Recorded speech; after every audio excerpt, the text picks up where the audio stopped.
Hi, I'm Presenta, Senior Dietitian and Diet Team Lead at Paleto Nutricare, a low-carb diet consulting firm in Chennai. In previous videos, we had discussed low-carb diet tips from 1 to 20. Hope you found it useful. The links for the same have been given in the description below. In this video, we are going to discuss the next set of low-carb diet tips from 21 to 30. Tip number 21. Don't add too much of taste-enhancing ingredients to your cooking. Remember, every ingredient has calories and adding a lot of ingredients for taste will increase the calorific load of the food. This will slow down the weight loss without even you realizing the costs. Tip number 22. In the low-carb diet, remember even the allowed vegetables like onions, capsicum and tomatoes have carbohydrates.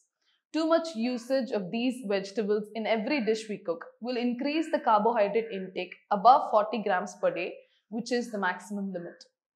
Tip number 23. Diabetic and obese people should minimize the intake of milk, curd, buttermilk, coconut, carrot and beetroot because all these food items have relatively high carbohydrates in them, which will spike the blood glucose levels as well as slow down weight loss progress. Tip number 24. There is a common misconception that in a low-carb diet, a person can take how much ever fat he wants, which is not true. A person who is 60 kg needs only 1300 to 1500 calories per day. Taking more calories than this required amount, even from dietary fat, will slow down weight loss. So, in a well-structured low-carb diet, a calorie deficit of 15 to 30% is recommended by reducing total fat intake. Hence, maintaining calorie deficit is very important for achieving desired weight loss. Tip number 25. Since there are various other options for non-vegetarians, it is not compulsory for them to take almonds as a meal because in 100 grams of almonds, there is 22 grams of carbohydrates. So, if taken regularly as a meal, it will be difficult to maintain the carb intake within 40 grams per day. Tip number 26. In the first few weeks of starting the low-carb diet, our body undergoes a process called ketosis, where the body slowly starts using fat as the main source of fuel. Since the carbohydrate we take on a low-carb diet is very low, the body shows some withdrawal symptoms called carb flu symptoms like headache and cold.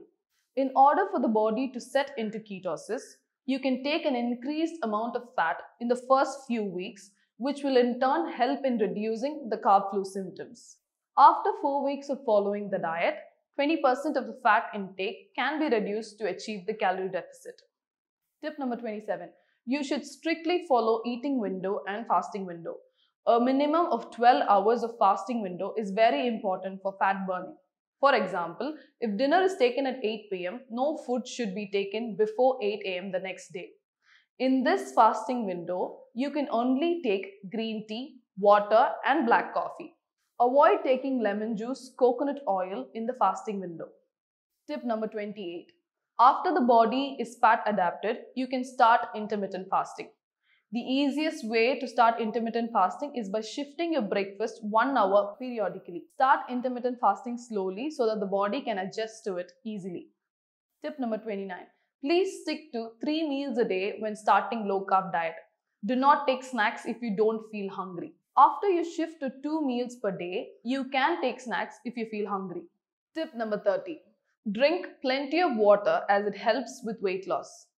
Usually, we recommend 1 liter of water for every 25 kg body weight. Those people with kidney-related issues should consult their dietitian doctor and consume water according to their recommendations.